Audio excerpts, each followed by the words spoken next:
आनन्दमयी चैतन्यमयी हे सत्यमयी परमे आनन्दमयी चैतन्यमयी हे सत्यमयी परमे हे सत्यमयी परमे आनन्दमयी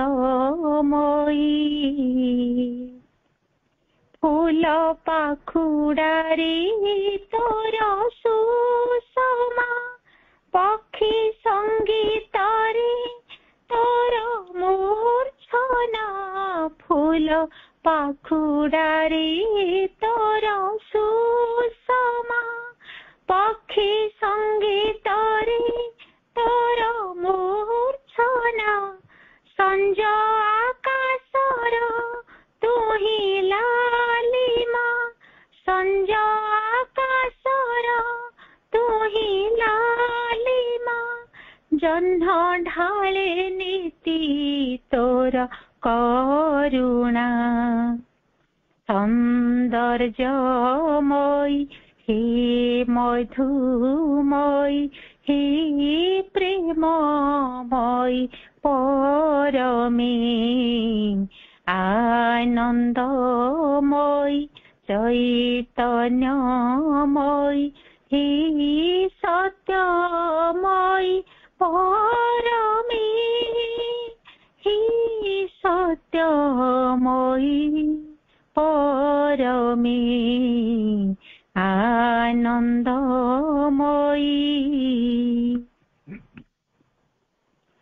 शिशु ओठरे तो हस मधुर नील सागरे तो रूप संभार शिशु ओठरे तो हस मधुर नील सागरे तो रूप संभार तुझे अनंत सीम अपार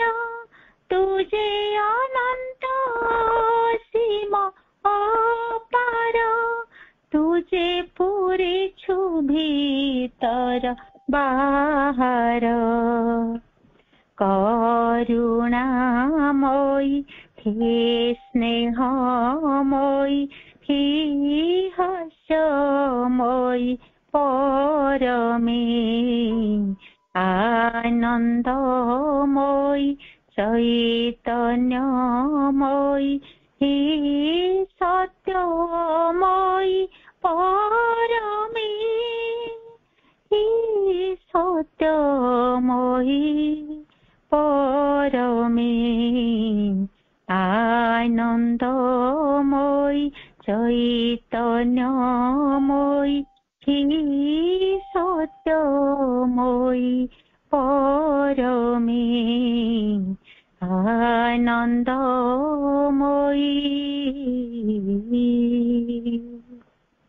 माँ वंदे मातरम।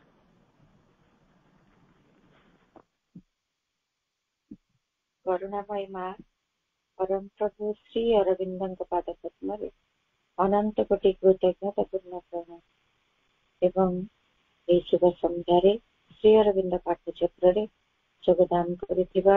ଅଂଶଗ୍ରହଣ କରିଥିବା ସମସ୍ତ ମାତୃଭୂମିଷୁ ଅପା ଭାଇମାନଙ୍କୁ ଅନ୍ତରରୁ ପ୍ରଣାମ ତଥା ଶୁଭେଚ୍ଛା। ଆଜି ଆମେ ଶ୍ରଦ୍ଧା କରିବା ଲେଟର୍ସ ଆଣ୍ଡ ଗ୍ଲୋବାଲ ଭଲ୍ୟୁମ 2 ର ବିଷୟଟି ରହିଛି କନସେନ୍ଟ୍ରେସନ ଆଣ୍ଡ ମେଡିଟେସନ ର ତାର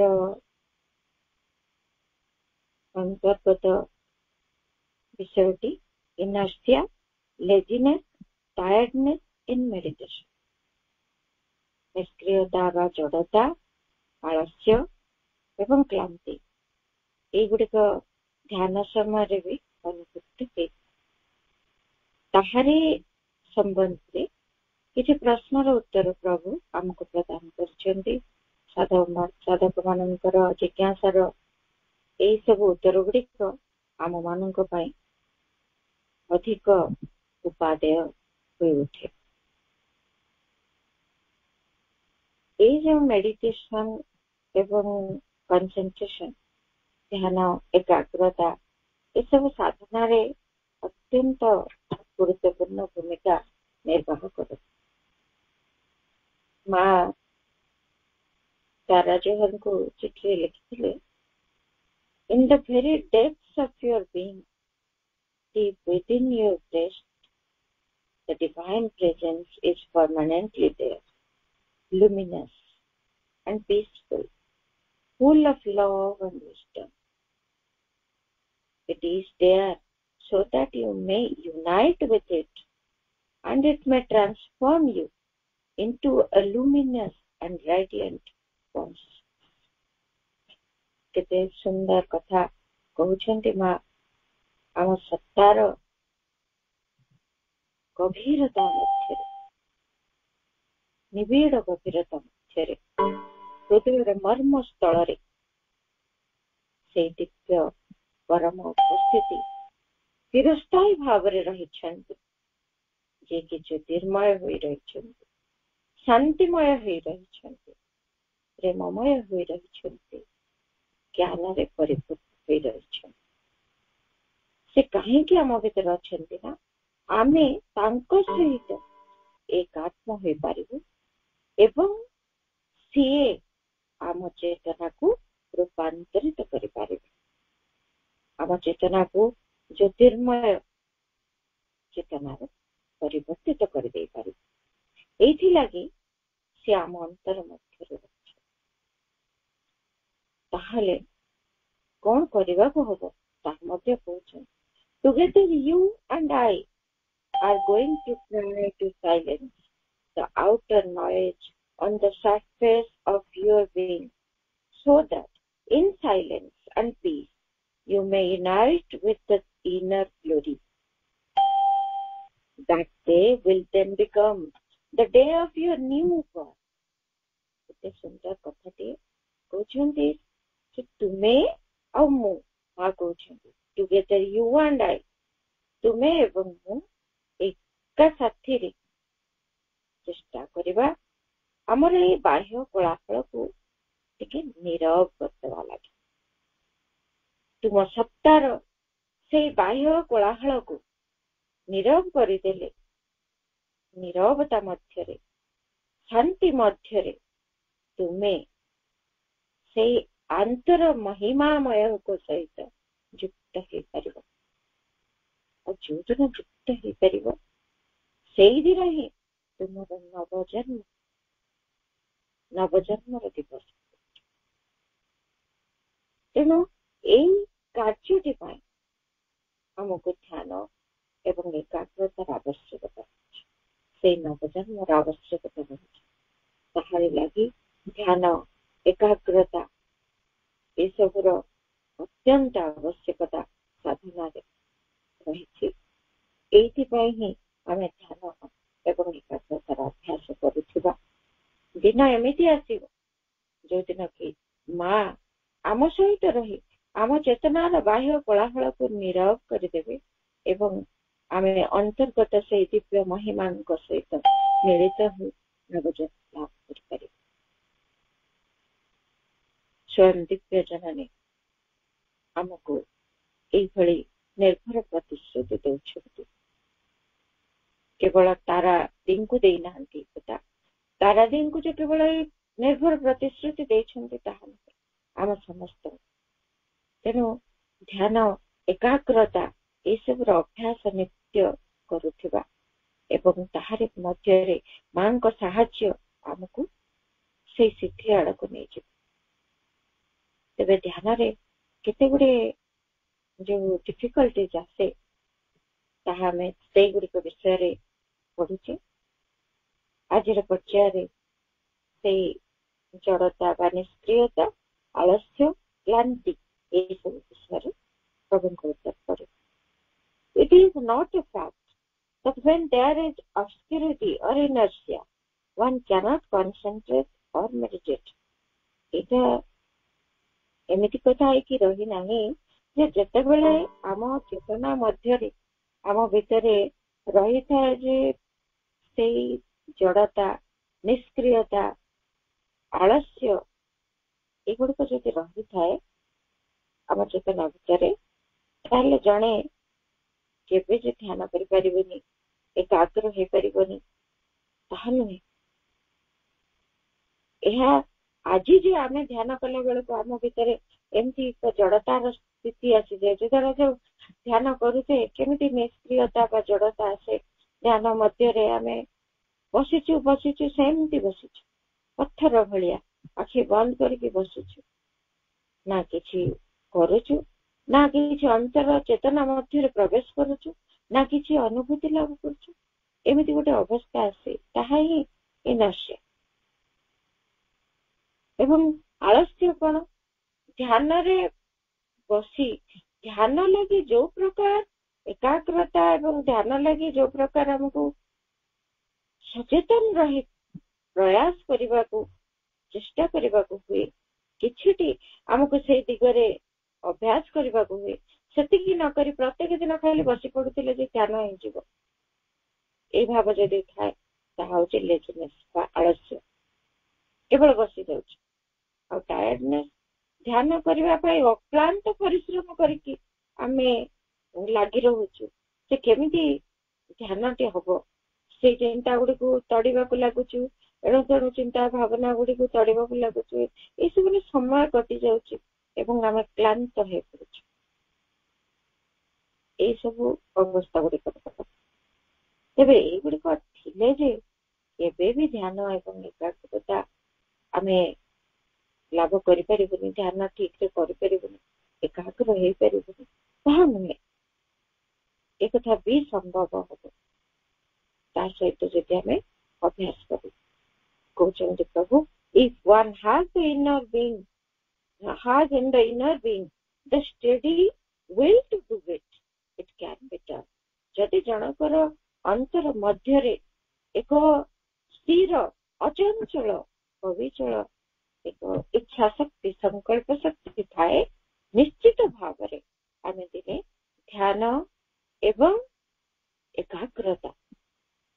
ମଧ୍ୟକୁ ପ୍ରବେଶ କରିପାରିବୁ। ପ୍ରଥମରେ ଏଇଭଳି ଯୋଉ ଆମ ଭିତରେ ରହିଛି ଇନର୍ସିଆ, ଲେଜିନେସ୍, ଟାୟାର୍ଡନେସ୍, ଏଇ ସବୁ ଗୁଡାକ ଯେ ଥିଲେ ଆମେ କେବେ ଧ୍ୟାନ କରିପାରିବୁନି, ତା ଏଇ କଥା ପ୍ରଭୁ ସ୍ପଷ୍ଟ କରିଦେଉଛନ୍ତି। ଅଭ୍ୟାସ ବଳରେ, ଦୃଢ ସଂକଳ୍ପ ବଳରେ ଆମେ ନିଶ୍ଚିତ ଭାବରେ ଏଇ କଥାକୁ କରିପାରିବୁ। It is quite natural to want to meditate while reading yogic literature. That is not the laziness.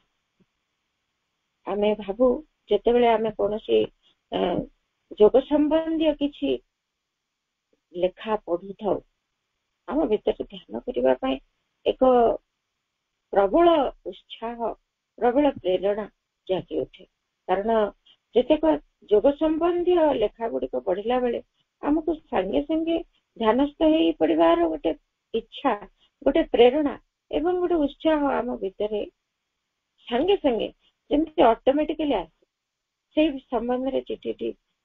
ପ୍ରଶ୍ନଟି ହୁଏତ ସାଧକ ପଚାରିଛନ୍ତି ଯେ ଯୌଗିକ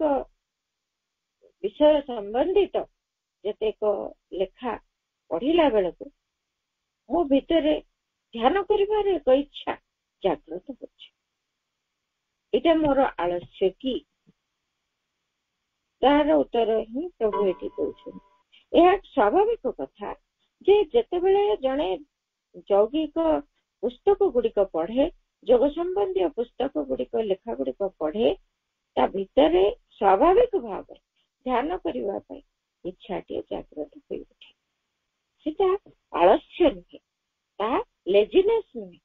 ଆମେ କାହିଁକି ଆଳସ୍ୟ ବୋଲି ଭାବୁ? ନା ଯୋଗ ସମ୍ବନ୍ଧୀୟ ପୁସ୍ତକ ପଢିକି ତା ମଧ୍ୟରେ ପ୍ରବେଶ କରିବା ପାଇଁ ପ୍ରୟାସ ବା ସେଗୁଡିକୁ ବୁଝିବା, ତାହାରି ସେଇ ଲେଖାର ଯୋଉ ଗଭୀର ମର୍ମକୁ ବୁଝିବା, ଏଇ ପ୍ରୟାସ ନକରି ଆମେ ମାନେ ଧ୍ୟାନସ୍ଥ ହୋଇ ପଡିବାକୁ ଇଚ୍ଛା କରୁଛୁ, ତେଣୁ ଏଟା ଗୋଟେ ଅଳସୁଆମି ହେଇଯାଉଛି କି ଆଳସ୍ୟ କି? ଆମ ଭିତରେ ଏମିତି ଗୋଟିଏ ଡାଉଟ୍, ଏମିତି ଏକ ସନ୍ଦେହ ଜନିତ ପ୍ରଶ୍ନ ଜାଗି ଉଠେ, ତାହା ପ୍ରଭୁ କହୁଛନ୍ତି ତାହା ଲେଜିନେସ୍ ନୁହେଁ। ଏଟା ଗୋଟେ ସ୍ୱାଭାବିକ କଥା। ଯେତେବେଳେ ଧ୍ୟାନ ସମ୍ବନ୍ଧୀୟ ଯୋଗ ସମ୍ବନ୍ଧୀୟ କିଛି ଲେଖା ଆମେ ପଢୁଛେ, ଆମ ଭିତରେ ଧ୍ୟାନ କରିବା ପାଇଁ ଇଚ୍ଛାଟି ଆସିଯାଏ ଆପେ ଆପେ ସ୍ୱାଭାବିକ ଭାବେ। ତେଣୁ ଏଇଟା ଆଳସ୍ୟ ନୁହେଁ। ଆଳସ୍ୟ କଣ? The laziness of the mind, ମନର ଆଳସ୍ୟଟି କଣ ଯୋଗୁ ଆମେ ଚିହ୍ନୁ ବା କଣ ଥାଏ ତା ଭିତରେ? ମନର ଆଳସ୍ୟ କହିଲେ କଣ ବୁଝିବୁ? Consist in not meditating when the consciousness wants to do so. ଯେତେବେଳେ ଚେତନା ଭିତରେ ଧ୍ୟାନ ଲାଗି ଏକ ଇଚ୍ଛା, ଏକ ପ୍ରୟାସ, ଏକ ଉତ୍ସାହ, ପ୍ରେରଣା ଜାଗି ଉଠେ, ସେତେବେଳେ ଯଦି ଆମ ମନ ଧ୍ୟାନ କରିବାକୁ ଆଗ୍ରହୀ ହୁଏ ନାହିଁ, ସେ ଦିଗରେ ପ୍ରୟାସୀ ହୁଏ ନାହିଁ, ସେ ଦିଗ ପାଇଁ କୌଣସି ଉତ୍ସାହ ଦେଖାଏ ନାହିଁ, ସେତେବେଳେ ଆମେ କହିବା ଯେ ଏଇଟା ହଉଛି ଆଳସ୍ୟ। ଧରାଯାଉ ଯୌଗିକ ପୁସ୍ତକ କିଛି ପଢୁଛେ ଏବଂ ଆମ ଭିତରେ ଧ୍ୟାନ ପାଇଁ ଇଚ୍ଛା ଆସୁଛି, ଆମେ ଧ୍ୟାନସ୍ଥ ହେଇ ପଡୁଛେ, ସେଟା ଲେଜିନେସ୍ ନୁହେଁ,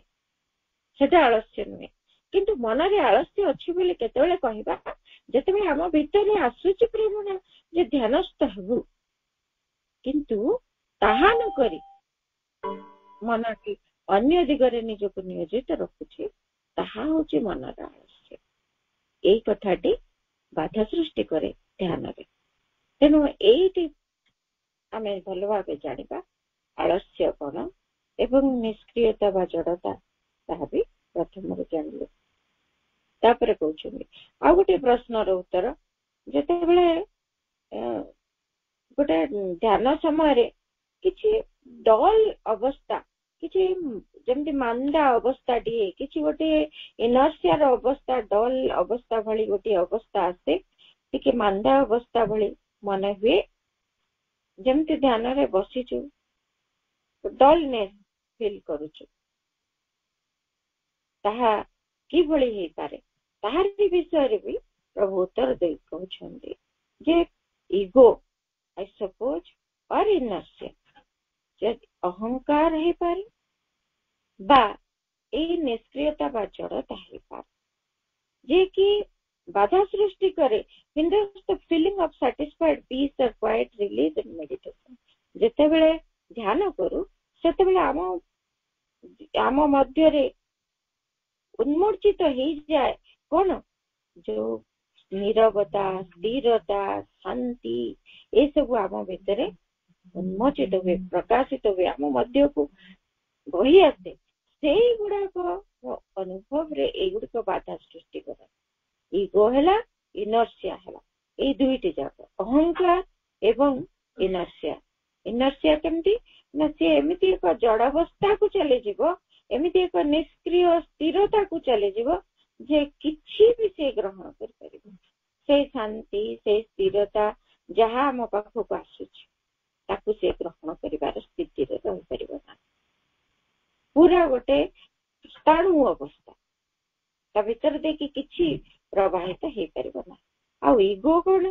ଇଗୋଟି ଆସିପାରେ ଏଇଥିଲାଗି ଯେ ଯେତେବେଳେ ଧ୍ୟାନର ଅଭ୍ୟାସ କରାଯାଉଛି, ଧ୍ୟାନରେ କିଛି ସିଦ୍ଧି ଲାଭ କରିବା ଲାଗି ଗୋଟେ ଇଗୋ ଭାବଟେ, ଅହଂ ଭାବଟିଏ ଆମ ଭିତରେ ପ୍ରକାଶିତ ହେଇଯାଏ। ଆମେ ଯାହା ପୂର୍ବରୁ ସେଠି ଗୁଡିକରେ ବି ପଢିଛେ ଯେ ଧ୍ୟାନରେ ପୁରାପୁରି ଏତେ ସମୟ ଧରିକି ଏକାଗ୍ର ହେଇପାରୁଛି, ତା ଭିତରେ ଦେଇକି ମୁଁ ସ୍ଥିର ହେଇ ବସି ପାରୁଛି, ଏଇ ଯୋଉ ଭାବ, ଏମିତି ଗୋଟେ ଅହଂ ଭାବଟିଏ ଯଦି ପ୍ରକାଶିତ ହେଇଯାଏ, ଆମ ଅଜାଣତରେ ମଧ୍ୟ ଏମିତି ଗୋଟେ ଅହଙ୍କାରକୁ ଆମେ ପ୍ରଶ୍ରୟ ଦେଇଦଉ। ଯେତେବେଳେ ଟିକେ ବି ଧ୍ୟାନରେ ଆମେ ସକ୍ସେସଫୁଲ ହେଲା ପରି ମନେ କରୁ, ସେତେବେଳେ ମୁଁ ବସୁ ବସୁ ଧ୍ୟାନ ହେଇଯାଉଛି, ମୁଁ ଧ୍ୟାନରେ ବସିଲା ମାନେ ମୁଁ ପୁରା ଲିଙ୍କ ହେଇଯାଉଛି ମାନଙ୍କ ସହିତ, ମୁଁ ଡିଭାଇନ କନସିୟସନେସ ସହିତ ଯୋଡି ହେଇଯାଉଛି ଏବଂ ମୋ ପାଖକୁ ଭିତରେ ପୁରା ଶାନ୍ତି ଅବତରଣ କରି ଆସୁଛି, ଉତ୍ତରୁ ମୋ ଭିତରେ ପ୍ରବେଶ କରି ଯାଉଛି। ଏମିତି ଗୋଟେ ଭାବ ହେଉଛି ଅହଙ୍କାର ଭାବ। ଯଦି ସେଇ ଫିଲିଂଟା ଭିତରେ ଅଛୁ, ସ୍ୱାଭାବିକ ଭାବରେ ସେଗୁଡିକ ଅବତରଣ କରୁଛି, ଆମେ କନସିୟସ ଅଛୁ, ସେଗୁଡିକୁ ଗ୍ରହଣ କରୁଛି ଆମ ଚେତନା, ତାହା ଭିନ୍ନ କଥା। କିନ୍ତୁ जदि आम भितर एमती गोटे भाव आसला जे मु ध्यानस्थ होई एते सब कथा मो भितर ग्रहण करुछि बढ़िया अनुभव होछि मोर ध्यानटा दी बेस्ट ध्यान रे बसले मते बढ़िया लगे ध्यान रे बसला माने पूरा उधर मो भितर को शांति ज्योति सब अवतरण करिया ये फीलिंग टा ये होछि इगो फीलिंग या जति को स्वाभाविक भाव है कि थाए आम भितर ध्यान कला बेले ताहा भिन्न कथा किंतु जदि ताहा आम चेतना भितर गंठी बांधिलाणी ताहले सेटा होछि इगो जदि से को धरिकिरी आमे जोर देकी बसिलेनी जे हाँ ध्यान होछि आ एते सब कथा मो भितर होछि सेटा इगो एटा भी डिस्टर्ब करे एटा होछि बाधा सृष्टि करूछि आम भितर से शांति नीरवता स्थिरता आम भितर को जे आसंती झरी आसंती से ध्यान समय से गुड़ी कथार बाधा सृष्टि करे If higher meditation or being above keeps you dull and without any kind of satisfaction or peace in sadhana, these are the only two reasons I can think of. जदि आम भितर एमिति अनुभव होछि जदि ध्यान रे उद्धतर स्तर को आमे जाउछु किंतु ताहा सत्वे भी आमे गोटे प्रकार मंदा निष्क्रिय एवं जड़ अवस्था मध्य प्रवेश कर आम भितर कौन सी प्रकार सैटिस्फैक्शन बा कौन सी प्रकार परितृप्ति और शांतिर अनुभव साधना रे आसुना ताहले ए दुईटी कारण हेता इगो और इनर्शिया ए दुईटी जाक प्रति हमको सतर्क रहबो ए दुईटी एमिति दुईटा हिंड्रेंस एमिति दुईटा डिफिकल्टी जोटा कि मेडिटेशन को सब बेले डिस्टर्ब करते मेडिटेशन कंसंट्रेशन रे बाधा सृष्टि करे तेणु या प्रति मध्य हमको सजग रहबो आमे सेमती मांदा अवस्था जदि देखुचे ता ठीक नहीं अर्थात आमे कौन करिबा सेमिति जदि गोटे स्थिर मांदा अवस्थाटी आसी जाउची ना कोनोसी शांतिर अनुभव अछि ना कोनोसी परितृप्ति अछि किछि जदि नाही जदि परितृप्तिर फीलिंग ता बेसी बढ़िगला सी हे गला इगो हां सैटिस्फैक्शन आसिला ध्यान रे आज एते सब कथा मो भीतर को आसिला मो पूरा अनुभव कले ये गोटे इगो स्तर को चली बा सेमिति जदि न हे गोटे मांदा अवस्था को चली गला दुईटी जाक ध्यान रे बाधा तेणु ना अत्यधिक एपटर ना सेपटर देखिया को हबो जे कोनोसी एई दुईटा जाक अवस्था भितरु कोनोसीटी जेपरि ध्यान कला बेले आम मध्य रे दीर्घ दिन धरिगिरी चालू न रहे से प्रति हमको टिके सचेतन रहबा को ताले ताहारी मध्यरु हमको निजको उभरे आने हम ऊर्ध्वतर चेतना स्तर को जीवा लगी जो आमर ध्यान रे प्रयास थाए से दिगे निजको अंतर्मुखी करिवार प्रयास यह करबा हबो एवं ताहा जोगे अंतर से दिव्य चेतना सहित मिलित होई ऊर्ध्वतर चेतना स्तर को जाए ऊर्ध्वतर अनुभूति गुड़िक ऊर्ध्वतर शक्ति ज्योति आनंद शांति गुड़िक आम मध्य अवतरण कर आसवा लगी भित्तिटी प्रस्तुत करने किंतु यही स्तर गुड़िक जमी आम रही न जाऊ आइदर इगो स्टेट और गोटे इनर्शिया स्टेट तापर आम देखिए जो टायर्डनेस मनर जो क्लांति आसे ध्यान कले ताहारी विषय रे भी प्रभु उत्तर दौछ मन क्लांत हो पड़ा कथा if the mind gets tired naturally it is difficult to concentrate unless you have become separated from the mind जदि मन टी क्लांत हो जाउछ से केमती क्या कथा टिके समय ध्यान करी आमे समय देखु जे समय हो गला कि ध्यान समय सरला कि एमती गोटे भावटी आसे अर्थात ध्यान करने इच्छा न थाए क्लांति आसे आउ प्रकार मध्य क्लांति आसे जेतेबेले आमे ध्यान करि न पारू अर्थात आमे ध्यान कला बेले एणु तेणु चिंता गुड़िक डिस्टर्ब कर आमे बारंबार चेष्टा करू से गुड़ी को तड़ी देबा पाई एवं ध्यान विषय वस्तु उपर एकाग्र होबा पाई किंतु हो न था एमिति जो प्रयास ए प्रबल प्रयास भितर एमती गोटे स्ट्रेन भितर आमे क्लांत एमती क्लांति आम भीतर को आसे जदि एमती क्लांति आसिला एभली मनटी क्लांत हो पड़ा ताहले से समय क्लांत हो जाइतिबा समय मनटी को एकाग्र करिबा ध्यानस्थ करिबा असंभव हो कष्टकर हो पड़े मन ठारू अलग हो पारे जाई से कथाटी संभव हो मन ठारू अलग हवा आमे पूर्ववर्ती अनेक चिठी गुड़ी करे मेडिटेशन और कंसंट्रेशन विषयटी आरंभ जिते कले से केते गुड़े चिठी आम ये संबंध में पढ़ मन ठारू अलग करने लगी आम कौन करने को हम जो मनर क्रियाकलाप ठारू आमको निजको टिके विच्छिन्न करने हम अलग करने हम सेपरेट करने हम मनर क्रियाकलाप कौन ये जो थॉट गुड़िक ताठारू टिके भिन्न करदे अर्थात से गुड़ी को कष्टे मष्टे तड़ानी से गुड़िक जहाँ चली चली दबा आमे से विषय को टिके अणदेखा करदे से गुड़ा को गुरुत्व दबानी गुरुत्व दे मझे हजि गले आमे पुनर्बार क्लांत हो पड़ा किंतु जदि गुरुत्व न देकी ताठारू टिके विच्छिन्न भिन्न हो पड़ू से गुड़िक प्रति टिके उदासीन रहू से गुड़ी को न देखू अणदेखा करू बाता को गुरुत्व न दे तेबे जाई आमे मन ठारू टिके निजको अलग करि पारिबा खाली टिके मन पकेइबे तेबे एमती मनटा को अलग न करबा जाए ए कथाटी संभव हुए मन खाली क्लांत हो पड़े और naturally one does not get tired if the meditation has become natural जने स्वाभाविक भाव जदि ध्यान अवस्था टी निज भितर तैयारी न करी अर्थात जने ध्यान अवस्था टी निज भितर एक स्वाभाविकता रूपे परिणत न करी अर्थात ध्यान टी ता भितर स्वाभाविक भाव स्वतःप्रभुत भाव जे पर्यंत जने माइंड टायर्ड हम क्लांत हो पड़ो कहीं ना से चेष्टा करुवा ध्यान करने जिते चेष्टा अच्छी स्ट्रेन अच्छी से टायर्डनेस क्लांति भाव आस किंतु प्राथमिक अवस्था ये क्लांति रहे सीना जदि अभ्यास ता भीतर जारी रखू ये क्लांति कमिज एवं मेडिटेशन टा एक स्वाभाविक अवस्था आम भीतर सेतेबेले आ मेडिटेशन पे प्रयास करने को पड़े आपे आपे ध्यान हो जाउथो एमिति नुहे जे ध्यान रे बसिला बेले खाली ध्यान ध्यान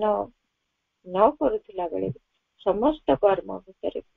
इवन सोइथिला बेले ध्यान रो अवस्थाटी आम भितर जारी रखी ये गोटे ध्यान पई आम भितर स्वाभाविक परिस्थिति सृष्टि करता किंतु सेतिके न हेबा पर्यंत जणे प्रारंभिक अवस्था रे टायर्ड हो क्लांत हो ध्यान जदि से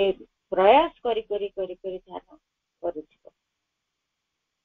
but if the capacity is not there then many cannot go on without a strain which brings fatigue जदि एई भली गोटे क्षमता आम भितरे तैयारी हेनी एभली गोटे अवस्था को आमे जाई पहुंची पारिने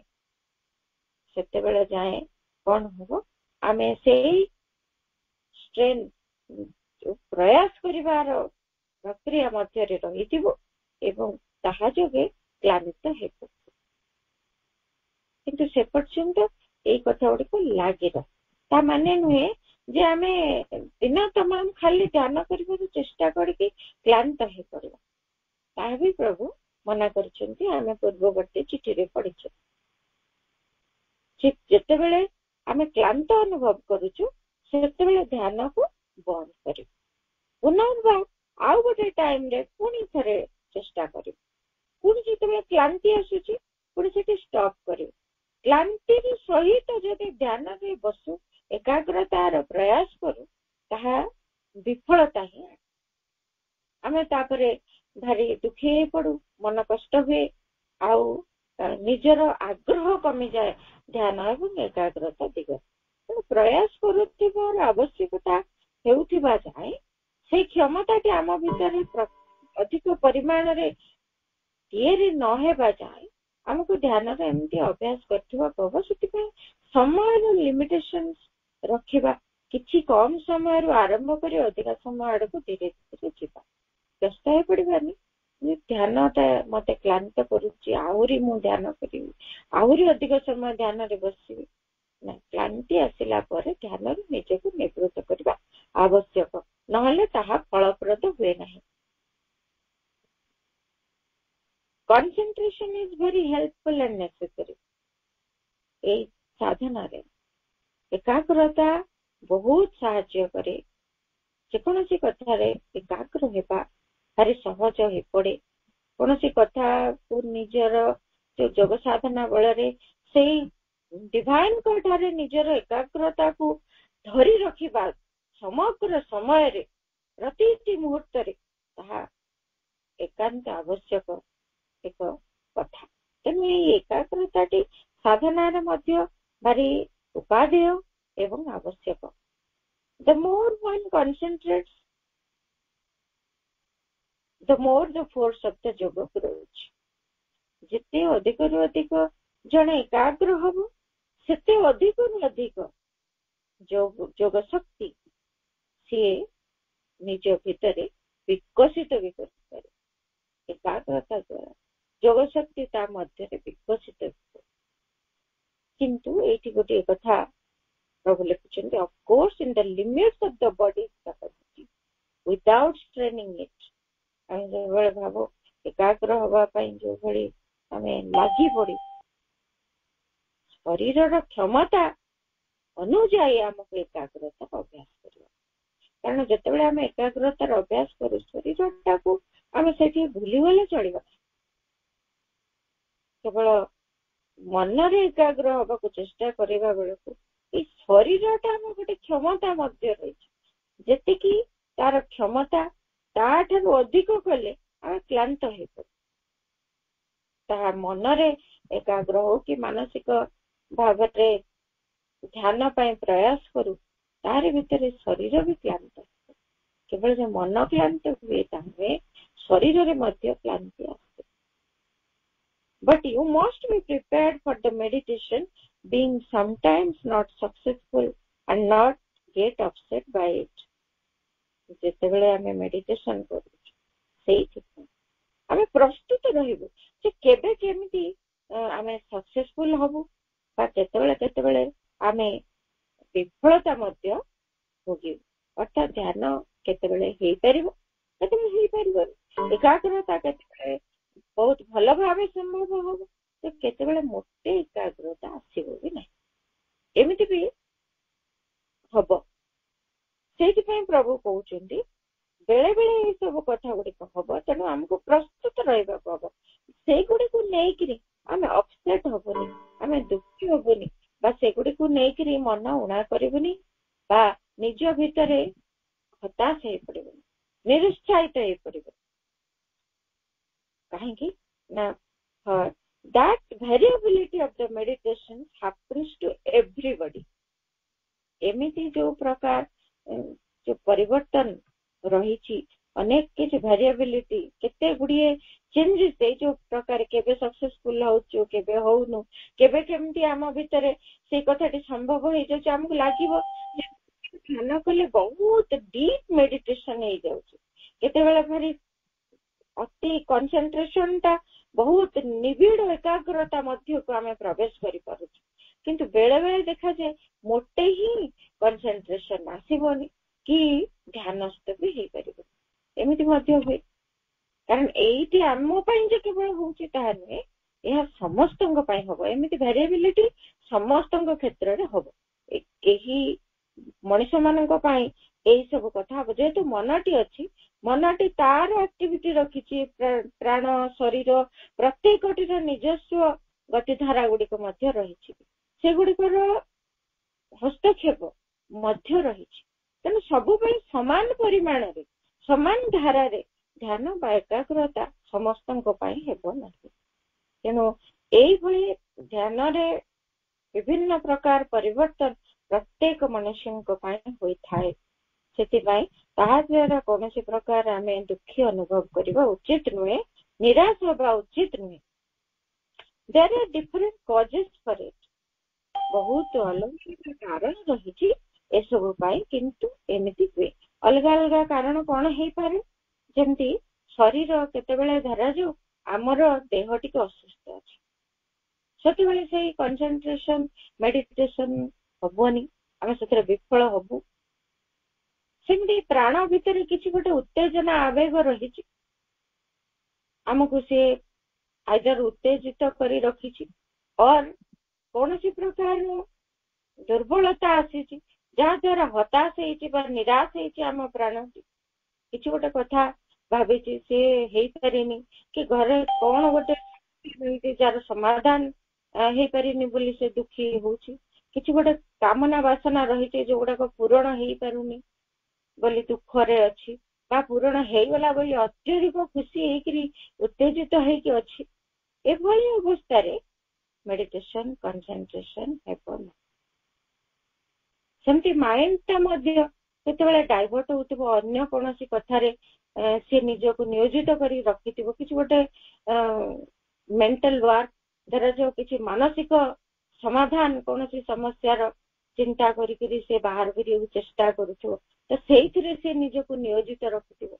आउ एपटे नीरवता आसी परिबोनी तेणु ध्यान एवं एकाग्रता से समय भी असम्भव हो पड़े किछि बहुत बहुत कारण तार अछि बहुत कारण अच्छी किंतु प्रत्येक मनुष्य से लगे भिन्न भिन्न समय केवे सफलता आसे ध्यान रे तो केवे आसेनी but it is mostly something physical that interferes either the need of the body to take time to assimilate what has come or been done or sometimes inertia or dullness due to causes such as those you mentioned or others देखले तांकर से जो प्रकार चिठी रे लिखिछन साधक जे तांकर शरीर रो जो असुविधा ताहा ही इति मुख्यतः जना पड़ुछि तांकर ध्यान एवं एकाग्रता न हेबार जो कारण ताहा ही प्रभु कहउछन शरीर रो तांकर समथिंग फिजिकल तांको भितरे किछि शारीरिक कारण जो गुडी कहिति हस्तक्षेप करिछि either the need of the body to take time to assimilate किछि शरीर रो आवश्यकता हे पारे जहा से ग्रहण करिछि व्हाट हैज कम जहा ध्यान समय रे किछि ग्रहण करिछि किछि पाइछि से दिगर उन्मिलित हे किछि ता मध्य प्रवेश करिछि शक्ति एवं ऊर्ध्वतर चेतनार किछि प्रभाव से गुडी को से निजस्व करिबा पाई से गुडी को निजे ग्रहण करिबा लागि निजको प्रस्तुत करूछि किछि समय नउछि निजे निज भितर संग्रहित करिबा लागि एवं बा एमिति भी हेई पारे ता भितर किछि जड़ता बा किछि मंदा अवस्था जहा तुमे कारण गुडी के लिखिछ कोन से कारण लिखिछन्ते एठी तो आमे जानि परने किंतु प्रभु तांको उत्तर देइछन्ते जे एमिति किछि हेई पारे शरीर होते किछि समय आवश्यक करूछि सेगुडी को संग्रहित करिबा लागि जहा ग्रहण करिछि निज भितरे ताकू निजस्व करिवो धारण करि परिवो संग्रहित करिवो ए लागि से किछि समय चाहताय पारे बा किछि जड़ता बा मंदा अवस्था आसीछि ए भली किछि कारण जकु ही शारीरिक हस्तक्षेपटी हेई ध्यान एवं एकाग्रता रे बाधा मध्य सृष्टि होइछि The best thing is to remain quiet and not get nervous or dejected till the force acts again. जेतेबेला पर्यंत पुनर्बार से दिव्य शक्ति तुम मध्य रे क्रिया करि नहंती सेतेबेला पर्यंत ଅଧୈର୍ଯ୍ୟ ନ ହେଇକି, ବିଷର୍ଣ୍ଣ ନ ହେଇକି, ଡିଜେକ୍ଟେଡ୍ ନ ହେଇକି, ନିଜ ଭିତରେ ନର୍ଭସ୍ ନ ହେଇକି, ଅର୍ଥାତ୍ ଅଧୀର ନ ହେଇ, ବିଷର୍ଣ୍ଣ ନ ହେଇ, ଦୁଃଖୀ ନ ହେଇ, ହତାଶ ନ ହେଇ, ନିଜକୁ ସେଇ ସମୟ ପର୍ଯ୍ୟନ୍ତ ନୀରବ ସ୍ଥିର ରଖିବାକୁ ହବ। ଏହା ହିଁ ସର୍ବୋତ୍ତମ କଥା। ଏହା କରିବାକୁ ହବ। ଧ୍ୟାନ ହଉନି ବୋଲି ବ୍ୟସ୍ତ ହେଇ ପଡିବା, ଅଧୀର ହେଇ ପଡିବା, ଏହା କୌଣସି ସମୟରେ ବି ଉଚିତ ନୁହେଁ। ତେଣୁ ଏମିତି ପ୍ରକାରେ ଯାହା କହିଲେ ଇନର୍ସିଆ, ଲେଜିନେସ୍, ଟାୟାର୍ଡନେସ୍, ଏସବୁ ଆମର ଧ୍ୟାନ ମଧ୍ୟରେ ହସ୍ତକ୍ଷେପ କରିଥାନ୍ତି ଏବଂ ଆମର ଧ୍ୟାନ ମଧ୍ୟରେ ଆମେ ବିଫଳତା ମଧ୍ୟ ଭୋଗ କରିଥାଉ। କିନ୍ତୁ ଏଗୁଡିକ ପ୍ରତ୍ୟେକ ମଣିଷ ପାଇଁ ହୁଏ। ଏମିତି ନୁହେଁ ଯେ ଜଣଙ୍କ ପାଇଁ କେବଳ ଏକଥା ଘଟେ, ପ୍ରତ୍ୟେକ ମଣିଷ ପାଇଁ ହୁଏ। କିନ୍ତୁ ଏହା ବି ଆମେ ଅତିକ୍ରମ କରି ଯାଇପାରିବା ଯେତେବେଳେ ଆମ ଭିତରେ ଏକ ସ୍ଥିର ସଂକଳ୍ପ ଜାଗ୍ରତ ହେଇ ଉଠିବ ଏବଂ ନିରବଚ୍ଛିନ୍ନ ଭାବରେ ଆମ ମଧ୍ୟରେ ସେ ସଂକଳ୍ପଟି କ୍ରିୟାଶୀଳ ହବ ଯେ ଆମେ ଏସବୁ ସ୍ତର ମଧ୍ୟ ଦେଇ ସେଇ ଧ୍ୟାନ ଏବଂ ଏକାଗ୍ରତାର ଚରମ ଅବସ୍ଥା ଆଡକୁ ଯାଇପାରିବ। ସେତିକି ବେଳେ ଦିବ୍ୟ ଶକ୍ତିଙ୍କର ସହାୟତା ମଧ୍ୟ ଆମ ସହିତ ରହିବ। ଆମେ ଧ୍ୟାନ ଏକାଗ୍ରତାର ସଫଳତା ମଧ୍ୟ ପ୍ରାପ୍ତ ହେବ। ଆଉ କିଛି ଅସୁବିଧା ରହିଛି ଯେ ମେଡିଟେସନ, ସ୍ଲିପ୍ ଆଣ୍ଡ ସମାଧି, ତାହା ମଧ୍ୟ ପ୍ରଭୁ କହୁଛନ୍ତି ଧ୍ୟାନ କରିବା, ନିଦ୍ରା ହେଇଯିବା ଏବଂ ସମାଧିସ୍ଥ ଅବସ୍ଥା ଆଡକୁ ଯିବା। ଆମେ ଧ୍ୟାନ କଲା ବେଳେ ସେଇ କଥା ଅନୁଭବ କରିଛେ, ଯେତେବେଳେ ଧ୍ୟାନ କଲାବେଳେ କେତେବେଳେ ନିଦ୍ରା ଭିତରକୁ ଆମେ ଶୋଇପଡୁ, ତାହା ବି ଏମିତି ବାଧା ସୃଷ୍ଟି କରିଥାଏ। ତେଣୁ ତାହା ଠାରୁ ମଧ୍ୟ ଆମକୁ ଅତିକ୍ରମ କରିବାକୁ ହବ ଏବଂ ଧ୍ୟାନର ସଫଳତା ଆଡକୁ ଯିବାକୁ ହବ। ଉତ୍ତରଟି ପ୍ରଭୁ ଲେଖୁଛନ୍ତି, when one tries to meditate, there is a pressure to go inside. ଯେତେବେଳେ ଆମେ ଧ୍ୟାନ ପାଇଁ ପ୍ରଚେଷ୍ଟା କରୁ, ଧ୍ୟାନରେ ବସିବା ଲାଗି ଚେଷ୍ଟା କରିଥାଉ, ସେତେବେଳେ ଗୋଟେ ଚାପ ଆସେ, ଗୋଟେ ପ୍ରେସର। କାରଣ ଧ୍ୟାନଟା ହଉଛି କଣ, ଅନ୍ତର୍ମୁଖୀ ହେବା, ଅନ୍ତରର ଗଭୀରତା ମଧ୍ୟକୁ ପ୍ରବେଶ କରିବା, ଏଇ ପ୍ରକ୍ରିୟା। ତେଣୁ ଗୋଟେ ଚାପ ରହିବ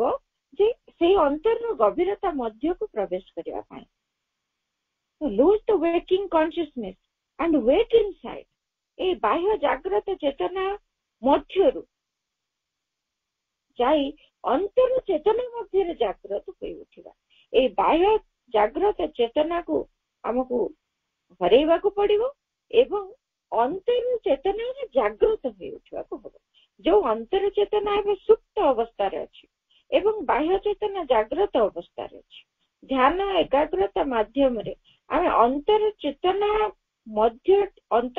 ମଧ୍ୟକୁ ପ୍ରବେଶ କରି ସେଇଠି ଜାଗ୍ରତ ହବା। ଏଇ ବାହ୍ୟ ଜାଗ୍ରତ ଚେତନାଟିକୁ ଆମକୁ ହରେଇ ଦେବାକୁ ପଡିବ। ଅର୍ଥାତ୍